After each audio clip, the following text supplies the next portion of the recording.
Hello, everybody. Welcome to episode 24. Oh, my goodness. This is the 2-year anniversary, and we're going to do something a little bit different.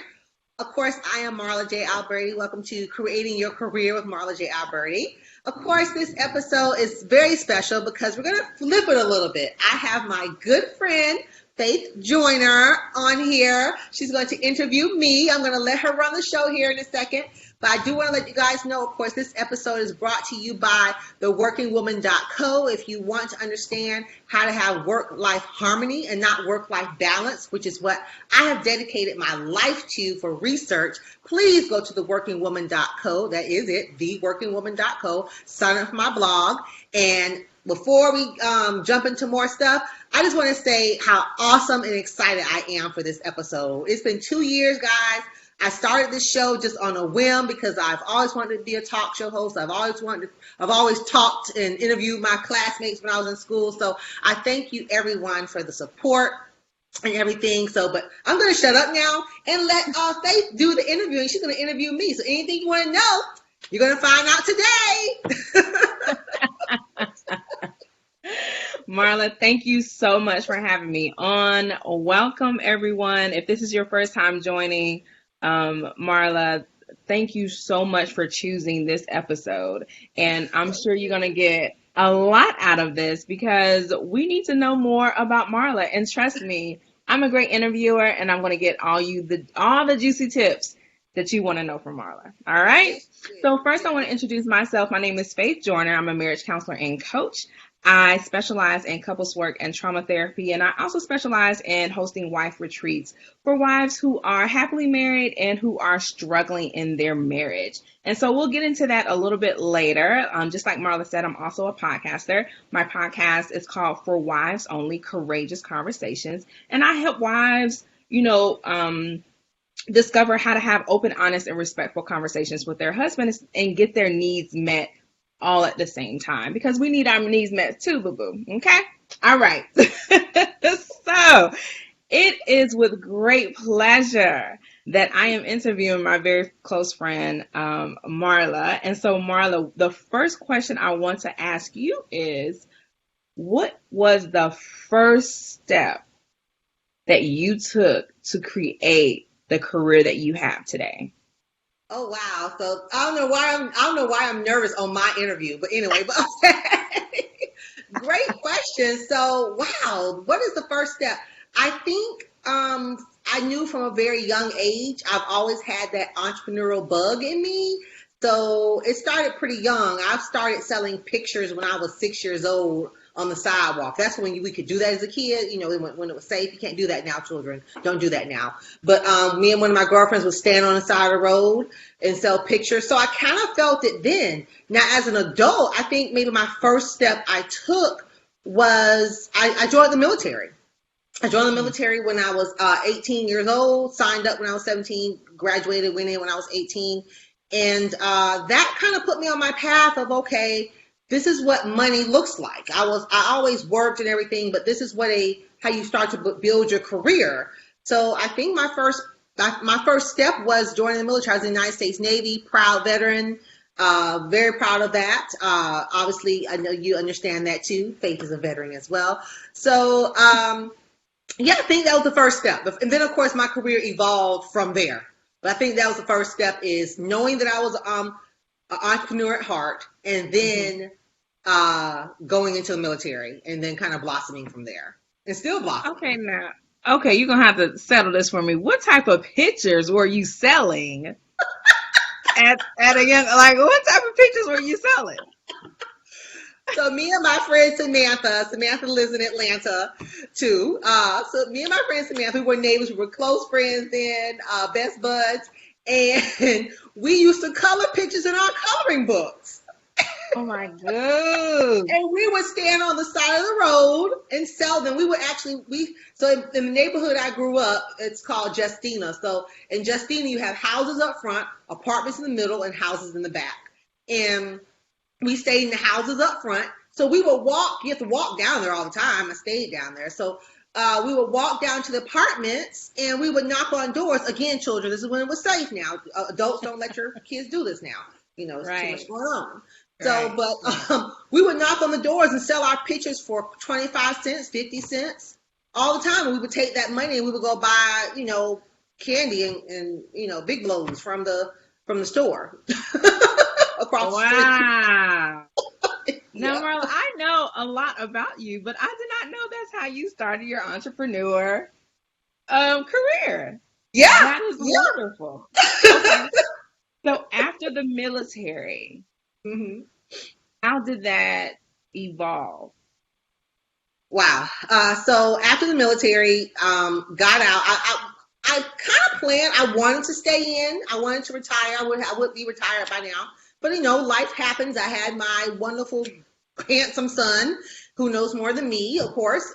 So wound up kind of flipping roles. Got married to his father, and kind of just changed lifestyles then, and worked a couple of odd jobs, and then I landed a job at J.P. Morgan Chase, an awesome, awesome, awesome, awesome organization, and kind of started building my way up through there. Started as it was mortgages. I didn't know anything about mortgages, nothing, didn't know nothing about loan processing, nothing about any of that. And I said, hey, I'm just going to apply. So I applied. Now, I'll never forget the interviewer. He asked me, great, great guy. I forget his name, but the interviewer asked me, what are your weaknesses? Well, what's one of your weaknesses? And I told him, I said, well, number one, I don't know anything about mortgages, obviously, but I think my weakness is I'm not a fast typer. So if you're looking for a fast typer, and then the young lady who was sitting next to him, Chanel said, oh, that don't matter. Like that. So, and I was hired. I got a phone call the next day, and I worked my way up. I was at JP Morgan for 13 years, and I worked my way up through that. But through there, I always had this itch to teach. So even when I was a little girl, I used to teach my baby dolls. I was really serious. I had got roll books from school, went to Justina Elementary down the road. I would get my roll books from school. I would design worksheets, like just draw a line on a sheet of paper with a crayon, pass out the worksheets. My baby dolls would take their test. In my mind, they were taking a test, for real. They were taking a Right. test. Of course. So I always had that desire to teach. So when a training opportunity came available at Chase, I said, okay, I'm going to try. Now let's back up. I had no experience in training, the corporate formal training as it is known today. I did like side by side training because I was a senior loan processor, then a team lead supervisor. So I knew how to coach and train individuals. But when a corporate formalized position came available, I had no experience. So I'll tell you this, Faith, I forget her name, but the young lady I interviewed with, she said, I'm going to go ahead and pass you through because true enough, you don't have the experience for quote unquote you've never been in front of a classroom to train. However, she said, you have passion. She said, you're teachable. So she told me, she said, I'm gonna pass you through to the next interview, but between now and the next interview, I want you to go read a book on training. I said, okay. So I went that day and I downloaded Training for Dummies. I'm a fan of the For Dummies series. Shout out to the For Dummies series. And I downloaded, I ordered Training for Dummies from Amazon. I read that whole entire book. And by the time went to that next interview, it was like a month later. It was a slow process. Went to the next interview, I knew a lot about training and development, and I was ready. And lo and behold, I obviously got the job and worked my way through that position. And that has always been my drive. I always have loved to train, coach, teach, educate. So that's kind of how all that developed. And then, of course, my business blossomed, grew from all of that as well. I love it. So one of the questions, I want to say this. I think one of my superpowers is courage, right? Mm-hmm. And so I talk in a lot of things that I talk about courage and defining courage and Mm-hmm. how to develop courage and where to pinpoint that we've always been courageous. Right. And so I want to ask you, what gave you the courage to pursue an opportunity that you had no training or experience about? Because a lot of your listeners may be in a situation right now Right. where there is an opportunity for them and they're like, no, I don't have any training, I don't have any experience, they're not going to choose me. So what gave you the courage to pursue that opportunity? Wow, great question. So I believed in myself. I actually read an article the other day. I think it was Harvard Business Review. I forget the provider, but the article said you don't have to have every qualification on the job description. So I met some of the qualifications on the job description. So if I met some of them, I felt that I could go ahead and apply.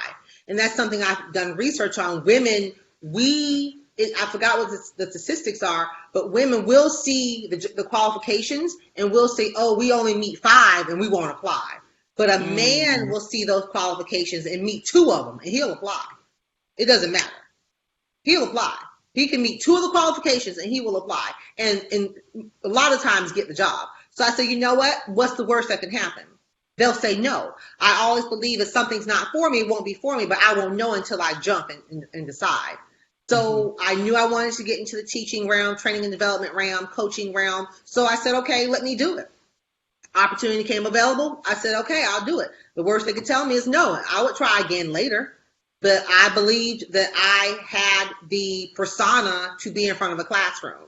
And I believed I could facilitate, and I just believed in myself. I believed I could do it. I was teaching my baby dolls at age 5. So why not?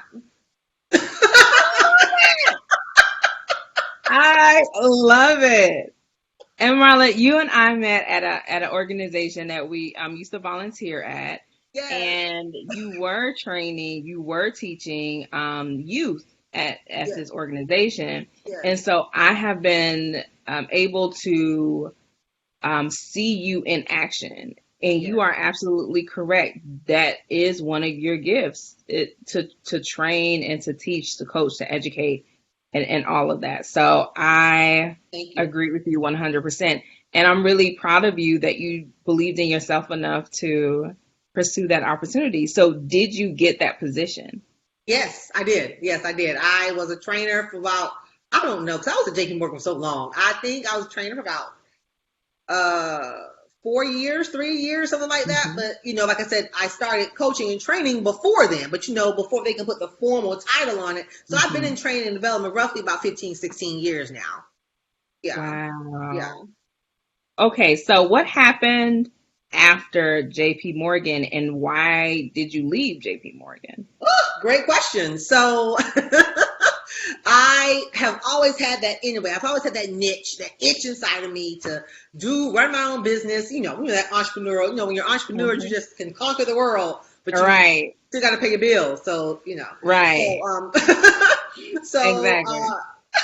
I had worked my way through and up the ranks. I had moved to a underwriting position, a default underwriting position. Then I moved to a AVP position at Chase, and I was completely bored in that position. It was just a boring position. We just created PowerPoints all day long, and it was just boring. So with that being said, layoffs happen. It's a bank. That's what they do. The banks lay off. It's no secret. So people get used to it. Banks lay off. So got laid off. But here's the crazy part about it, Faith. I didn't have to get laid off. I could have taken another position. But at the time I was married, my husband at the time was working. So I said, okay, this would be a perfect time for me to start my business. We both agreed on that. So was to work. I'd already started my business, to work full time in my business and then maybe do some substitute teaching on the side, because I had considered teaching, high school, maybe 11th grade or 12th grade. So I said, okay, I'll do some subbing on the side and I'll just run my business full time. That didn't work out too well. Some things happened in that year transition. So I wind up having to look for another position. So a year later, I wound up getting hired at the organization I'm at now. And but I was off for that year, and I was fortunate enough to work in my business still and also do some substitute teaching, which taught me a lot about kids today and how the things that they're exposed to. It's just different from when we were growing up. I feel sorry for these kids. I would not want to go to school right now. So in this time and age, but so it was I enjoyed that year off because Yeah, even though I was in transition between jobs, but it was a year of me exploring and finding out a lot about myself and really finding out the amount of hustle I had inside of me, really, to move forward. And like I said, move forward to the 9 to 5 that I'm at right now. And I'm still growing. I'm still growing. Mhm. Absolutely, absolutely. So, what was the part-time business that you had on the side that you were trying to get into full time? What was that? Yeah, so when I was getting my, let me see which one, when I was getting my associate's degree at Florida State College, it was FCCJ then, it's Florida State College Jacksonville now. Mhm. Part of my associate's degree, believe it or not, we had to do an internship. So for that internship, I it was the time it was homeside lending before Chase came and purchased us. I'm sorry, it was Washington Mutual. It was homeside lending, then Washington Mutual, then Chase. So I was at Washington Mutual, and my manager, I went to my manager at the time, Tim Hoffman. I'll never forget Tim. Tim Hoffman. I asked him. I said, "Hey, I can do an internship, and I would love to do one in recruiting." That was the closest I could get to HR. So they pulled some strings. They made it happen. So I actually did my recruiting internship there, and that gave me that exposure to move forward and say, okay, this is interesting. So from there, I was reviewing resumes, and that's how I got that experience. But I kind of know what to look for. I said, oh, I can do this. So I started reviewing resumes for free. I was doing it for Okay. free. That's how I started. And then I said, okay, maybe we want to get paid for this. So I started doing research on how much resume reviewers get paid. I even thought about getting resume reviewer certified and all of this, and I said, okay. So I started getting paid for it and made a business out of it. And at that time, the business was called Truth Speaks Coaching, because I knew eventually I wanted to be a coach. So I started out doing resumes for free, getting paid for resumes, and I still, to this day, I still do some resumes. I probably do a resume, I probably do maybe 5 or 6 a year. I don't do that many because it's not the core of my business right now. But and from there I grew and I got my coaching certification. So I'm a certified career coach, I'm a certified life coach, and I'm a certified executive coach. So and I got those all through World Coach Institute. Again, I did the research. I talked with a couple of people who were already coaches and what were their opinions. Again, I always got feedback and information from other people when I was looking to make a decision. And again, this wasn't permission. I just wanted to find out how did they do and what did they do. I knew what I wanted to do, but I just wanted to find out, what were the steps. There's nothing wrong with talking to people because people will give you information. So that's kind of how that all blossomed. So with the resume as well, with the coaching, all that kind of blended in. And then now my business is called Truth Speaks Group, because it's just, I do a lot more than just the coaching and the resumes. So it kind of blossomed from there. I love it. So, Truth Speaks Group, Mm-hmm. and then The Working Woman. Yes, that's the So new brand. that's the new brand, but it's under Truth Speak Group. Correct. Okay. So under Truth Speaks Group, you have the working. Okay, under Truth Speaks Group, you have all the Truth Speaks stuff. You have Truth Speaks coaching, Truth Speaks training, Truth Speaks consulting, all the Truth Speaks realm, Truth Speaks coaching, all of those. But then also under Truth Speaks, you have Imagine, which is my annual women's conference, which stands for I'm Awesome, Growing in Excellence. So we know you've been a speaker at that. So that did my 3rd conference this year. So that's been awesome. So we have Imagine.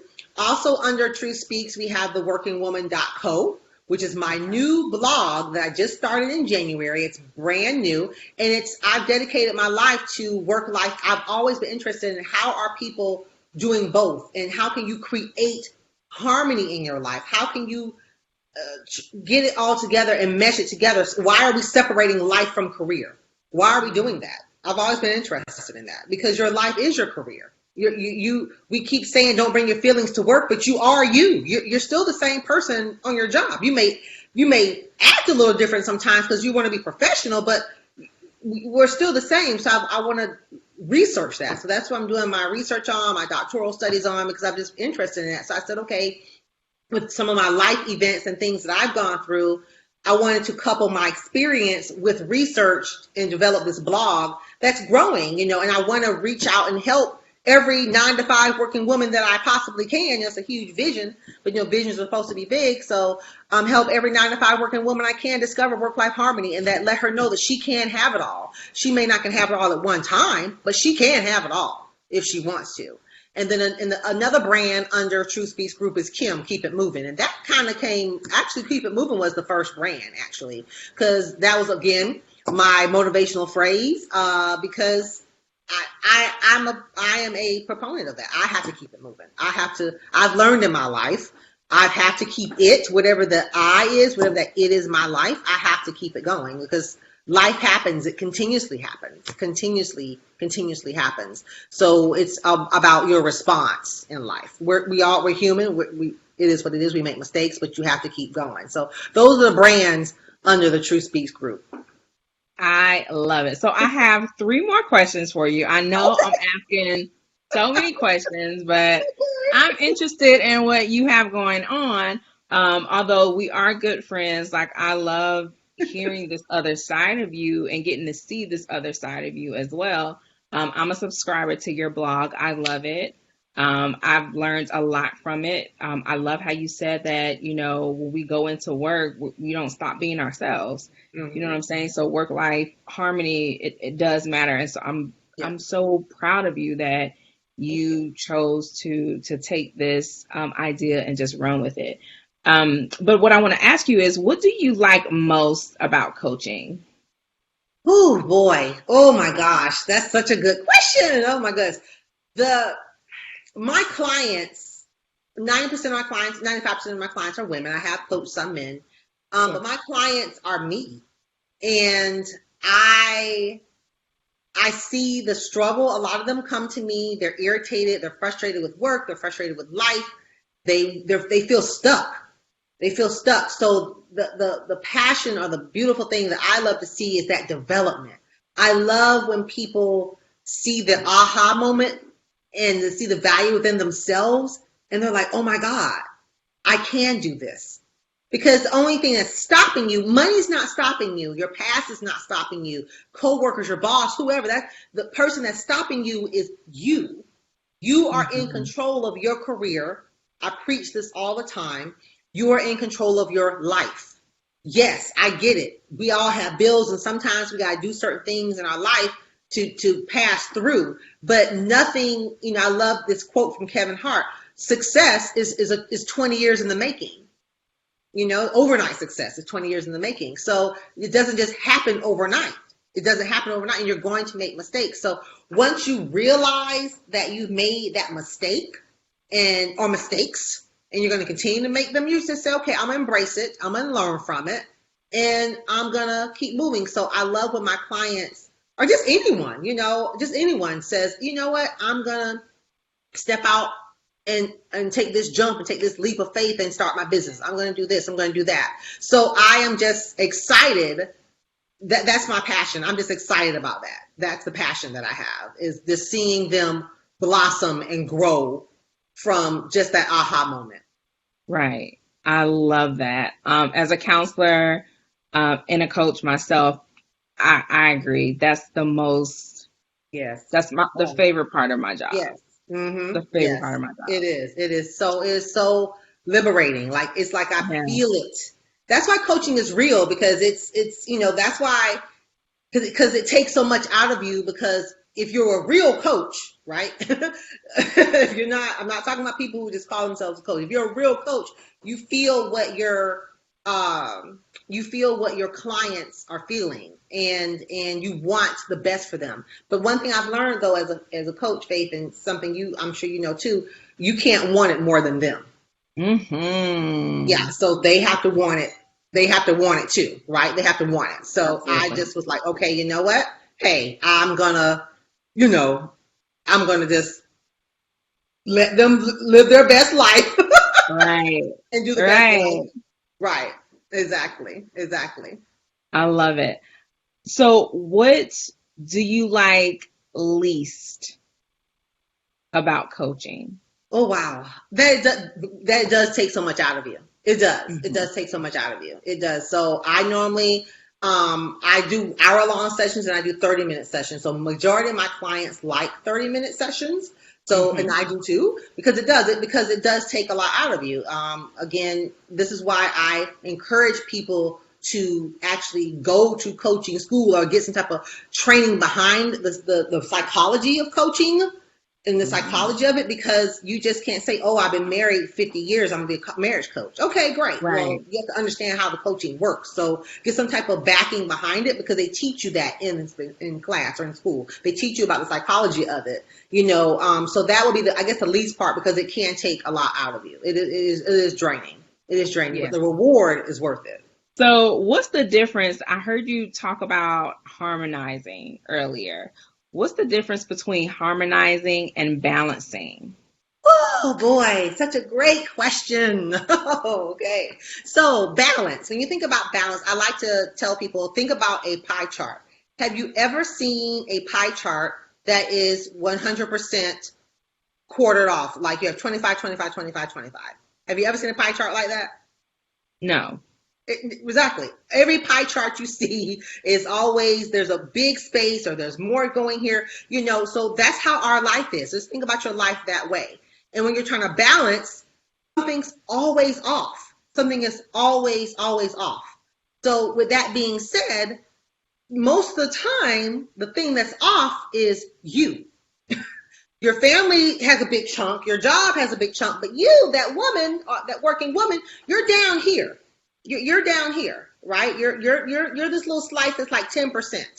So again, that's the balance part. So it never works. You never work it together. But harmonizing is coming in sync. When you think about harmony, you think about someone who is working. Think about a music producer and how they make songs, how they Mm-hmm. harmonize all these different beats together. They make it work. Some areas Mm-hmm. have a little bit more, some areas have a little bit less, but that's how it flows together. So you have to harmonize your career, harmonize your life, harmonize your kids, harmonize your spouse or your mate or whomever you're with, your partner. You have to put all that together, and you have to include you. So actually you should be the center. You should be the center of the circle, and all the other things should be harmonized out. And you are the person that creates that, and it starts with your mindset. Research has revealed that technology has been one of the number one causes of that. That it is a reason why we can't put our phones down. Reason we have to keep Mm-hmm. checking our emails, because we feel obligated, and we have to learn to release that obligation. So it starts up here. So that is the difference. Your balance is you're trying to balance everything, and nothing is ever balanced. Harmony is putting it all together and in sync. Finding that hour at night to say, okay, after you put the kids down, what am I going to do for me? When I get off work, I talked to one of my clients the other day. She said when she gets done, she runs a business. When she gets done with her business, what does she do? She said she sits down on the couch for an hour and does nothing. And I told her, I said, guess what? I told her to schedule that hour. Make sure she does it every day. Now, some life happens, you may not be able to do it every day, but make sure she does it and make sure that hour is for her. So it is hard. It is something hard, but like I said, I'm still developing research behind it, putting together a model for it. I'm really excited about it. And it's been a topic that has been researched for some years now. It goes back to the 50s, actually, the Right. research does. So will there ever be an answer for work-life balance? I don't think so, because it's individualized. It's subjective. Good. Yeah. Yeah. Right. So it will never be an answer. So all I can do is add to the research, and which is great, Right. which is great. So. I love that. And most people, if you're trying to balance, you're Mhm. you're going to have a very difficult time. You're going to be stressed. That's going to Mhm. add on the depression, the anxiety, and all that other stuff, because it's difficult to balance. Like you were Yes. saying, give 50% to my husband, 50% to my kids, and then where's Uh, work? 'Cause you exactly. just gave Hello. 100%. Like where's work? You know what I'm Yeah. saying? If you're Where are a nine you? to five working woman, right? Where are you? Right. You know what I'm Right. saying? So on Right. Saturday, you may give your children, I'm gonna give you 20% because the rest of the day it's all about me, and I'm Mhm. giving myself 80% of my time so I can do some things to restore myself. Exactly. Exactly. I love that example of the Yeah. the pie chart Yes. that you were talking about. I never considered that. Yes. Yes. I'm working on a I model never thought based about off of that. I'm working on it. I'm working. it.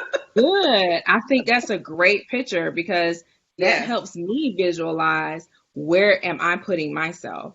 Mm-hmm. You know what Mm-hmm. I'm saying? And I'm gonna start using that as well because I'm a Yes. visual person too. But like, okay, Faith, where are you? Mm-hmm. You Right. worked, you talked to Jamal, that's my Mm-hmm. husband. You know, Yes. Right. you talk to your Right. friends. Okay, where are you? You know what I'm Right. saying? So I Exactly. love that. Thank you for Exactly. that. Of course. Thank you. I can't wait to test the model. I can't wait to put it out in the world and do my testing. Oh, I love it, honey. I love it. Still Okay, so I know researching. I say that again. So I'm still researching, but I can't wait to test it. I love it. I love it. So I know I said that I was gonna only ask 3 more questions, but I have one more question, and I promise I'm done. I promise I'm done. This has been great. This has been great. It has. It has. Thank you. This has been awesome. What would you tell the younger version of Mm, yourself mm, about how to create her career? Okay. The younger version of me, I would tell that 21-year-old, which is what I tell my son, I would tell that Sure. 21-year-old, invest your money. Start investing Mm, your money now. Invest in real estate, which is, I mean, that's real estate and owning a business are the top two number one reasons people build wealth. It is mm, that's it. It's owning a business in real estate. That's it, people. Those are research it out. I do a lot of reading and a lot of research. Those are the top two. The top two. Not a 9 to 5 job. Not becoming a surgeon. No, and surgeons, guess what they do? They invest in real estate. Okay. So anyway, but I would invest. I would invest my money more wisely. When I was in the Navy, we had a Navy exchange. CDs and DVDs were big back then. So I had to build my mm, CD collection. I had to build my DVD collection. So a lot of my paycheck went towards CDs and DVDs, mhm. wasting money. So I would have definitely saved a lot. If I would have known what I know now, if I would have known that then, I would be a billionaire now, right now. Not a millionaire. I would be a billionaire. I'd be up there with Oprah because I Right. would have invested my money. I would have a whole bunch of real estate properties. I would have more businesses. I would have a lot more going on. So Mhm. therefore, I definitely would have done things differently. But again, you're never too late. You're never too late. So you just keep going. You're never too late. So I don't want to send that message that you're not too late because I'm going to keep going. But I would definitely, that's what I tell my 21-year-old self. Right. Yes. Okay, Yes. now for real, this is the last question. For real, Yes. for real. Yes. As you say stuff, it makes me think of something else. But I'm for real. This is the last question. Yes. Listen, because I want you to invite me back to interview you. I want you to Yes. know that you can trust me with this interview and stuff. Okay, Yes.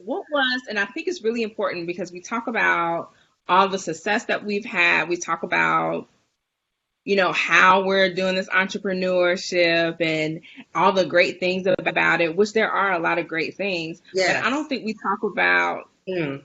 the pitfalls enough. Woo. Yeah. I don't Yeah. think we talk about how hard it is Yeah. to And be an how lonely it entrepreneur is. and Yeah. how long. Yeah. Yeah. Mm. So my last question for you Yes. is, what was one of the mistakes that you've made being an entrepreneur that you've learned from? And Ooh, let how me would you do see. it differently? I think spending money,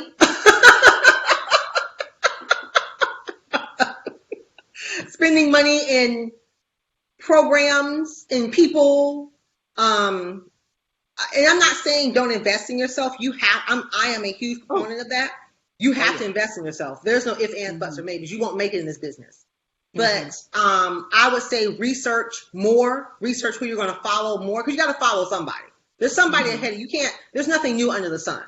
So there's somebody ahead of you that's already done it. So I would say research and invest wisely. I didn't invest my money. I don't think I invested my money wisely. So I got excited by the shiny object syndrome, where you see this program and you see this and you see that. Oh, that's exciting. Oh, that's this. And it's big at conferences too. They do that at conferences. So they sell you and it sounds really shiny, but I would say before you sit down and buy all the programs and stuff at the conference, go research the person. Go research everything that they're doing. See the fruit and the success behind what they're doing and say before you go jump on board, I'm going to jump on their coaching program. I'm going to go jump on this because you will spend a lot of money. And don't get me wrong, I have learned a lot. I've learned a lot and still peeling back layers of what I'm learning. So But I would definitely say take the time to research who you're going to follow and who's going to be your mentor. And what I mean by mentor, I don't mean by mentor of someone that's just sitting in front of you. You can mentors can be books. Amazon has been my best friend.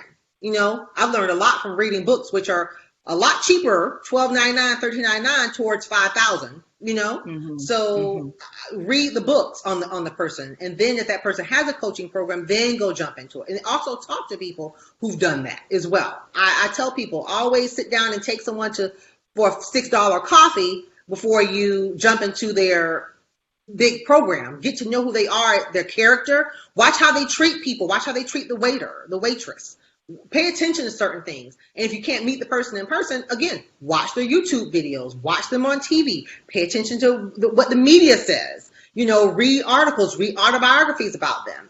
Do those type things. Do your own detailed research. Google has everything you need. I heard Rachel Hollis said it. Rachel Hollis said that all she had was Google and a notepad. That's it. And Google will tell you everything you need to know about what you need to know about people. So I would tell people to highly, highly just research and invest your money wisely. But you do need to invest in yourself. I do say that. You need to invest in yourself.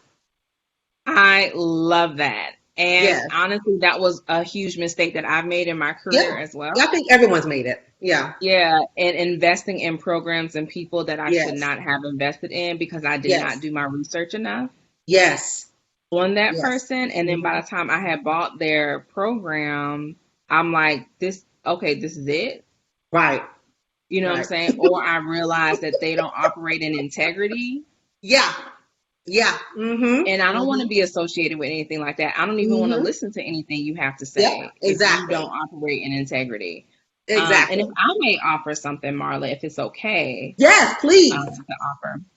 One of my biggest mistakes that I made being an entrepreneur is listening to people who, I'm going to say this in the nicest way I could possibly say it, but listening to people who don't own businesses or who's not trying to go in the direction that I'm trying to go in. Yes. So many people are going to tell you, oh, girl, you should do this. Yes. Oh, girl, you should do that. Yes. Oh, this is going to make you money. Oh, this is going to do this, that, and the other. Right. And then you do it thinking that it's going to be a good idea. And it flops because there was no wisdom behind it. There was no research behind it. Right. It was just a good idea. Right.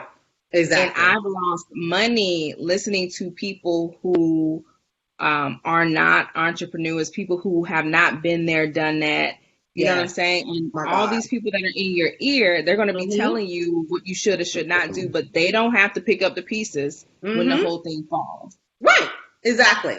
Be careful. Do the research. Yes. Oh my God. And I'm not saying don't listen to wisdom. There will be people who have wisdom who may not necessarily be in the entrepreneur field or anything like that. They may offer, some wisdom about, oh, well, why don't you add comment cards, at the end of your event? Okay, that's reasonable. You know what I'm saying? But there are going to be other people who are just like talking you down, like do this, do that, do this, do that, do this, do that. And it listen to people who've been there, done that. Yes. Yes. Who are going in the same direction you're going in. Yes. Same mindset, same thinking that you have. Because everyone doesn't have this astronomical thinking that I have. And that's okay. Yeah. My dreams are so big, they scare the hell out of me. So I can't talk to everyone on that level. I cannot. I talk to people on levels. There's certain people who know what I'm trying to do. And it's only a few, maybe 2 or 3. Not many. Not many know what I'm trying to do. And I can't tell everybody that because everyone has this low mindset thinking, that's them, which is great for them. Nothing wrong with that. But I cannot express myself the way I want to with everybody. And that's why I said about the lonely part. That's where the lonely part comes in at. Because you can't talk to everyone the same, So some people are content which is fine. I'm content. You need to be content. You need to be content. But at the same time, I want to continue to grow as well. I'm happy in my life, but at the same time, you're going to always, to me, you're going to always go through transition. You're going to always be dealing with change. Change is a good thing. If you're not changing, then you're not developing, you're not growing, you're not creating, you're not innovating. So unless you don't want to do those things, then that's fine. There's nothing wrong with that. There's nothing wrong with that. But I can't express that to everyone because everyone doesn't take to that, which is okay. So that's what I was saying about the lonely part with the entrepreneurship. It can be a lonely journey, but as long as you have support, and you know who those support people are. I will always say when I win my award for something on stage, I know who I'm going to thank because I know who has supported me. I know by name who has supported me. So you just have to take it one step at a time. And like you said, you're right. Don't talk to just anybody. Oh my God, that's key information there. That is so key information. I've lost plenty of money. Yes. Plenty. Me too. Child. Listening to folks that don't know a doggone thing. Yes. About owning a business. Yeah. Listen to folks who being led by other people who don't have nothing. Yeah. Mm-hmm. Okay, yeah. That's a whole nother episode, Marla. Yeah. And I done told the people that was my last question. So Oh God, thank you. Marla.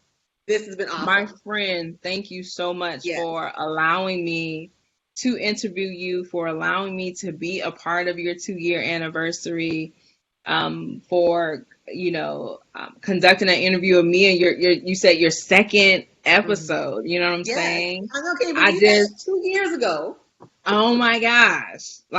Thank you for allowing me to be a part of your entrepreneur journey. I really appreciate it. And you have helped me. You have been one of those people that I know I can call and talk to about some of the crap that I put myself into because I'm listening to other folks. And you actually coached me through a really bad decision that I made, again, listening to other people. You coached me through that and helped me get out of that in a graceful way, in a professional way, in a way of integrity and confidence. And so thank you so much for being my coach and for coaching me through a lot of the things that I needed help with in my career. So I truly appreciate you. I adore you and I love you. And I thank you. Thank you. Well, I want to thank you so much, Faith, just reciprocating what you just said. You've been there for me. We've been there for each other. It's been a long journey. And what our plans are. We talk about it all the time. Okay. It's our in-between secret world. We'll share it one day, but we have our plan we're going to do. So that plan will be manifested and we will be able to take those who have supported us along on that journey. To go, and those who have supported us, they know who they are as well. So I thank you for this episode, for doing this episode. Like I said, I just had this crazy idea to let somebody interview me on my show. Woo! Wow, how crazy is that? So I thank you so much for this opportunity, guys. So real quick, let the world know, Faith, how they can get in contact with you. Okay, yes. So my website is www.faithjoyner.com. I have an Instagram for wives only, and that's FORWIVES only. And that's my Instagram. And then, like I said, I have a podcast for wives only, Courageous Conversations. And which is awesome. Yes, I've gotten so much great feedback about the For Wives Only podcast. I talk about manipulation and marriage. I talk about why you and your husband don't listen to each other. I talk about how, you may have lost the trust for your husband, or your husband may have lost, his trust for you. I talk about the 3 A's: abuse, addiction, affairs. I talk about all that stuff. And you cover it all. She's good. Guys. She's really, I'm not just saying this because she's my friend, guys. I promise you, if I didn't know Faith, I would listen to her still, because the information she is providing is real. It is raw information. It is real. It's not sugar coated. It's not, oh, you're getting abused. Go ahead and stay there. Just go ahead and stay. Oh, he cheated on you. Go ahead and stay there. You should stay and work it out. No, that's not it. It is real, raw information that I am just hands down, just highly impressed at the intelligence level she has behind what she's doing. So guys, it is a podcast to highly, highly, highly go listen to and subscribe to. I highly recommend it. Thank you so much, Marla. Marla has been a guest on my podcast. Yes. We have to do another episode this year. We do. Because I meet with her annually to do an episode together. Mm-hmm. And so we definitely have to do that this year. And so, that's the way you can get in contact with me if you would like to email me to get on the wait list for my upcoming retreats. My email is info@faithjoynercounseling.com. I have a women's healing retreat, and that's for women who are struggling in their marriage, who may have experienced any betrayals in their marriage, such as the 3 A's, such as narcissism from their husband, any toxic issues that are going on in their marriage. I'm helping those wives as well, because there are a lot of retreats and platforms for happy marriages and happy wives and healthy marriages, which is great, that's one of my platforms too. But I also want to offer a platform for women who are struggling in their marriage. And so that's a safe space for you to come talk about some of the issues that you're dealing with and actually heal from it, so you can know how to move forward. This is not about whether you're going to divorce your husband or not. This is about healing and knowing how to make decisions for yourself. And that is the key. Make decisions for yourself. Yes. So that's how you get in contact with me. Thank you again so much, Marla. Well, thank you guys. And of course, if you are interested, again, if being interviewed, getting on the wait list, I am always looking for people to interview. Please email me at contact@truthspeakscoaching.com. Please check out theworkingwoman.co, my new blog. It's out there. My website is truthspeaksgroup.com. You don't have to add the www. It's just truthspeaksgroup.com. All of this information will be in the links below and in the information below. And again, everyone, thank you so much for listening. Thank you so much for being fans. Thank you so much for subscribing. I appreciate it. More series are going to be coming out. I know I say that, but trust me, they're in the works. They really are in the works. They're coming. So thank you so much, guys. Thank you, Faith. And bye till next month. Bye. Bye.